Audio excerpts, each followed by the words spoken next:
Ingin membuat video ini, saya ingin memberikan tips atau cara bagaimana caranya kita selalu senantiasa berada di belakangnya Rasulullah. Setiap hari bisa kita berada di sampingnya Rasulullah, dekat di dekatnya Rasulullah, dan kita bisa sholat di belakangnya Rasulullah. Dan di Masjid Nabawi ini teman-teman, banyak sekali taklim seperti ini, yaitu pembacaan Al-Quran, baik tahfidz ataupun hanya sekedar untuk membenarkan bacaan kita dalam membaca Al-Quran. Betapa bahagianya orang-orang yang bisa sholat di tempat ini, karena kita bisa sholat berada di dekatnya Rasulullah. Meskipun baca Al-Quran ataupun baca apa, kalau di sini itu perasaan kita lebih tenang, lebih tentram. Dari sini sudah kelihatan itu.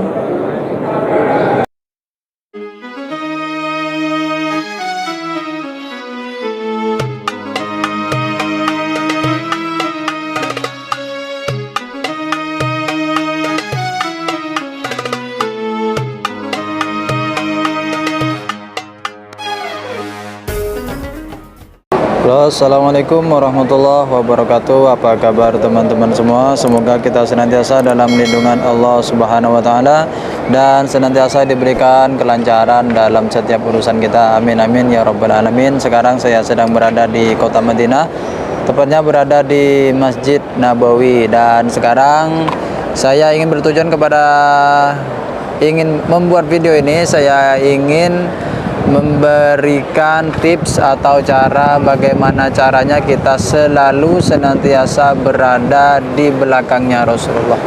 Setiap hari bisa kita berada di sampingnya Rasulullah, dekat di dekatnya Rasulullah, dan kita bisa sholat di belakangnya Rasulullah.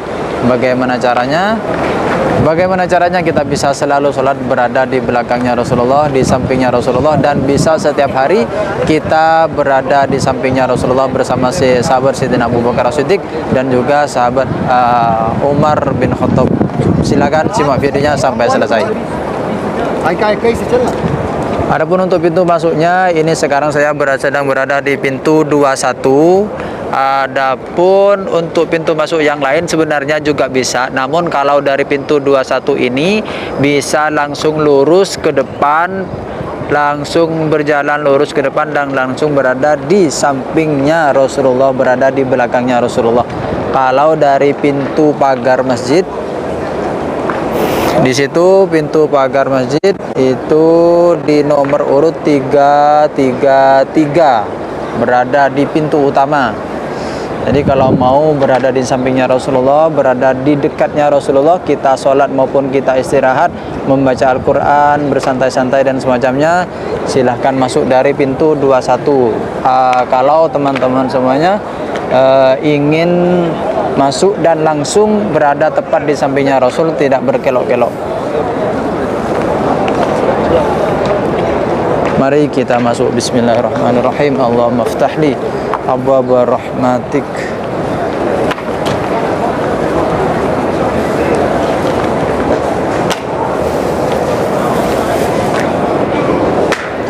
Masuk terus, lurus ke depan, lurus ke depan.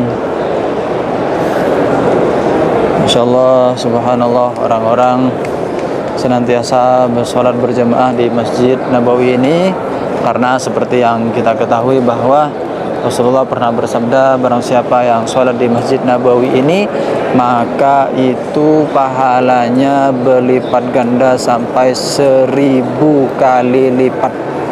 1000 kali lipat pahala yang kita dapatkan jika kita sholat di Masjid Nabawi ini. Artinya kalau kita sholat di masjid yang lain, misalkan pahalanya itu hanya 1, tapi kalau di masjid ini maka pahalanya 1000. Artinya 1 kali rakaat saja itu sudah berpahala 1000 kali rakaat. Bayangkan betapa Allah memberikan pahala yang luar biasa kepada umat Nabi Muhammad yang sudi atau selalu semangat untuk melaksanakan sholat di Masjid Nabawi ini. Dan di Masjid Nabawi ini sangatlah rapi, semuanya bersih dan tertata dengan rapi, baik dari segi kebersihannya, Dari tata letaknya ada tempat sandal juga, ada air zam-zam di setiap jalan di dalam Masjid Nabawi. Ini ada air zam-zam yang disediakan oleh pemerintah kota Madinah. Orang-orang bisa minum dengan leluasa, baik langsung minum maupun ambil dengan botol juga tidak masalah. Ambil sepuasnya, mau 1 liter, 2 liter, 10 liter juga tidak masalah. Dan di dalam Masjid Nabawi ini juga ada tempat duduk kursi yang disediakan wakaf untuk para jemaah yang kurang sehat. Kita tetap berjalan lurus ke depan.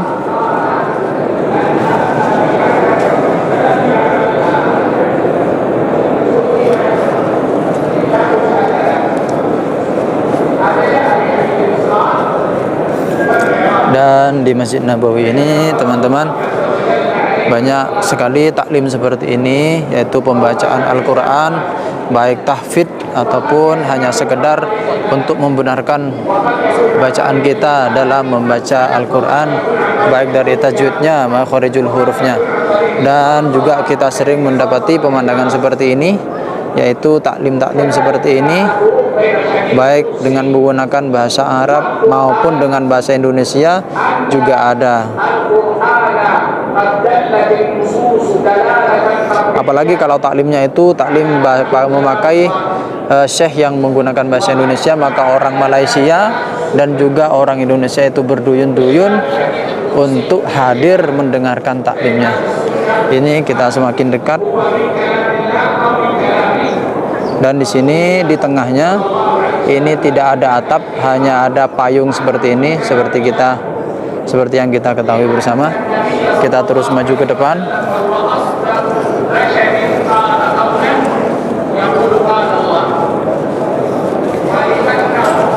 Seperti yang kita ketahui bersama teman-teman,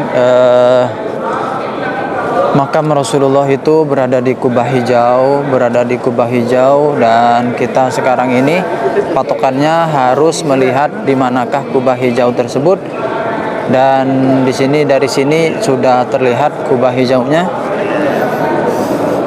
Betapa bahagianya orang-orang yang bisa sholat di tempat ini, karena kita bisa sholat berada di dekatnya Rasulullah, meskipun baca Al-Quran ataupun baca apa. Kalau di sini itu perasaan kita lebih tenang, lebih tentram.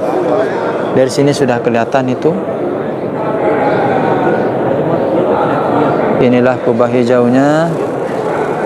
Ini Kubah Hijaunya di sini. Maka Rasulullah itu berada di bawahnya Kubah Hijau. Itu artinya teman-teman, kita sudah berada di dekatnya Rasulullah.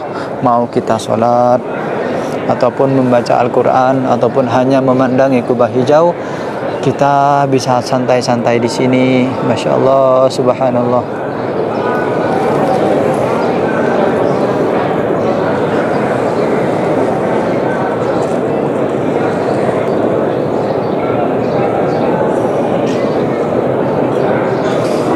Dan ketika sudah dekat dengan makamnya Rasulullah, marilah kita panggil salam kepada beliau sebagai salam hormat kita bahwa kita sudah hadir di kota Madinah, kita sudah berada di dekatnya Rasulullah, kita sudah berkunjung dan berziarah kepada beliau.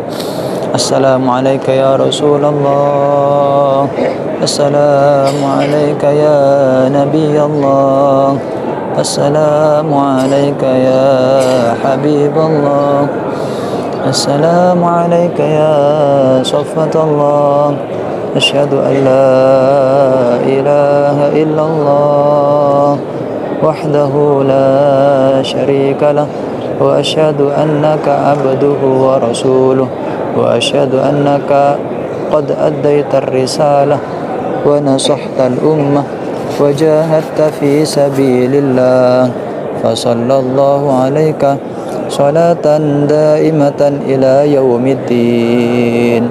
Rabbana atina fid dunya hasanah wa fil akhirati hasanah wa qina adzabannar Allahumma atihil wasilah wal fadilah wasyarafa wad darajata al aliyata ar rafi'ah وابعثه المقام المحمود الذي وعدته إنك لا تخلف الميعاد. السلام عليك يا أبا بكر الصديق رضي الله عنه. السلام عليك يا عمر بن الخطاب radhiyallahu an. Sahabat semuanya, di sampingnya Rasulullah itu dimakamkan dua sahabat tercinta Rasulullah, yaitu Sayyidina Abu Bakar As-Siddiq, kemudian juga ada Sayyidina Umar bin Khattab. Sedangkan Sayyidina Utsman itu tidak dimakamkan, tidak dikuburkan di sampingnya Rasulullah dan dimakamkan di pemakaman Baqi. Karena kenapa? Karena itu adalah permintaannya Sayyidina Utsman. Kenapa kok Sayyidina Utsman tidak dimakamkan di sampingnya Rasulullah? Karena pada saat itu Sayyidina Utsman takut bahwa nantinya pemakaman Khulafaur Rasyidin atau pengganti Rasulullah itu dianggap sebagai sesuatu yang diharuskan atau diwajibkan dan dianggap sebagai syariat agama Islam, padahal itu tidak benar. Artinya itu bukanlah syariat, namun hanya saja ketika Sayyidina Abu Bakar hendak akan meninggal, beliau berpesan agar dikuburkan di sampingnya Rasulullah, maka dikuburkanlah Sayyidina Abu Bakar di sampingnya Rasulullah.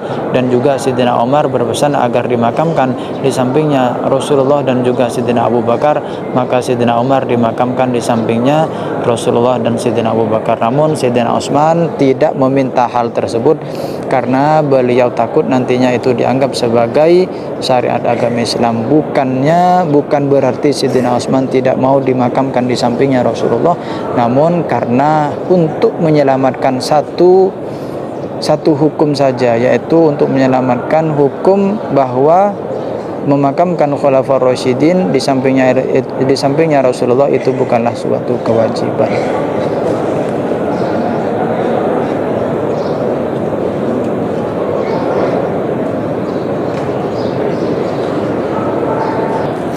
Bagi kalian yang ingin berziarah ke makamnya Rasulullah, kalau sudah berziarah ke kota Madinah, jangan sampai lewatkan untuk berada di sampingnya Rasul.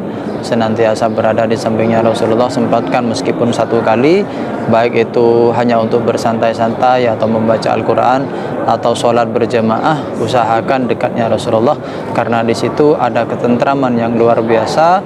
Dan semoga usaha kita untuk mendekatkan diri kepada Rasulullah itu adalah sebagai bukti cinta kita kepada beliau. Allahumma sholli ala sayyidina Muhammad, Allahumma sholli ala sayyidina wa maulana Muhammad. Semoga kita dikubur kelak di hari kiamat, dikumpulkan bersama beliau karena kita sering membaca salawat meskipun hanya satu kali. Semoga salawat tersebut kekal sampai kelak hari kiamat. Sekian videonya. Wassalamualaikum warahmatullahi wabarakatuh.